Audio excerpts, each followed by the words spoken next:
हरे कृष्ण, राधे राधे जी सबको। माघ मास का 12वां अध्याय। 11वें अध्याय में आपने श्रवण किया कि किस प्रकार शालिग्राम की पूजा अर्चना करने से किस प्रकार का फल मिलता है। माना जाता है कि जो शालिग्राम के स्नान का पंचगव्य ग्रहण करता है वह कई हजार कल्प वर्षों तक वैकुंठ में वास करता है।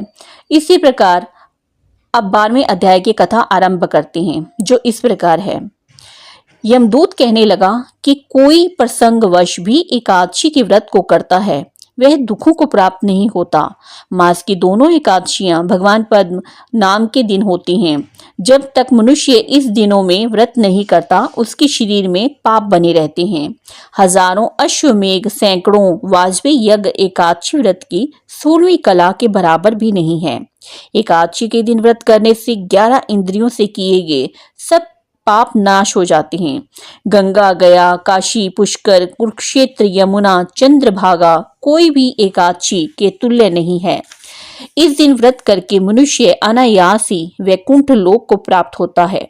एकादशी को व्रत और रात्रि को जागरण करने से माता पिता और स्त्री के कुल की 10-10 पीढ़ियां उद्धार पाती हैं और वह पीतांबरधारी होकर भगवान के निकट रहते हैं।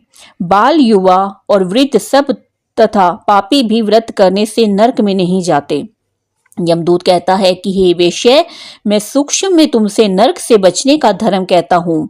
मन, कर्म और वचन से प्राणी मात्र का द्रोह न करना, इंद्रियों को वश में रखना, दान देना, भगवान की सेवा करना, नियम पूर्वक वर्णाश्रम धर्म का पालन करना चाहिए।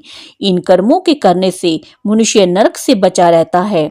स्वर्ग प्राप्त करने की इच्छा से मनुष्य गरीब भी हो तो भी जूता, छतरी, अन्न, धन, जल कुछ न कुछ दान अवश्य देना चाहिए। दान देने वाला मनुष्य कभी यम की यातना को नहीं देखता तथा दीर्घायु और धनी होता है। बहुत कहने से ही क्या, अधर्म से ही मनुष्य बुरी गति को प्राप्त हो जाता है। मनुष्य सदैव धर्म के कार्यों से ही स्वर्ग प्राप्त कर सकता है। इसलिए बाल्यावस्था से ही धर्म के कार्यों का अभ्यास करना चाहिए और जो व्यक्ति इस प्रकार का अभ्यास करता है वह यम की पीड़ा नहीं सहन करता, उसके सभी प्रकार के पाप नष्ट हो जाते हैं। माघ महीने में जो पूर्णिमा से प्रातःकाल गंगा, यमुना, सरस्वती के संगम में अथवा किसी भी नदी में स्नान करके एवं पवित्र होकर उसी क्षेत्र में एक मंडप बनाकर उसमें भगवान विष्णु की स्थापना करता है, ब्राह्मण को बुलाकर गौरी, गणेश तथा नवग्रह की स्थापना करके सत्यनारायण भगवान का पूजना अर्चना करता है और उनकी कथा श्रवण करे, तत्पश्चात एक वेदी बनाकर वेदी के पश्चिम भाग में तिल, चावल, जौ, गूगल तथा घी का हवन करना चाहिए। उसके बाद विष्णु मंत्र का उच्चारण करना चाहिए और इसके बाद गीत, कीर्तन, मंगल गान तथा उत्सव मनावे तथा यथाशक्ति ब्राह्मणों को भोजन कराना चाहिए और उनको अपने सामर्थ्य के अनुसार दक्षिणा भी अवश्य देनी चाहिए।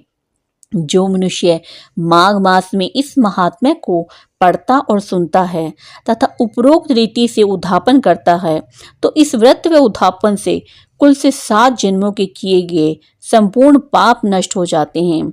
उस मनुष्य को सुख, संपत्ति एवं सौभाग्य की प्राप्ति होती है तथा उसके सभी सकल मनोरथ सिद्ध हो जाते हैं। इसी के साथ माघ मास के 12वें अध्याय की कथा समाप्त होती है। आगे की कथा हम 13वें अध्याय में श्रवण करेंगे। इसी सभी भक्तों को राधे राधे, जय श्री हरि।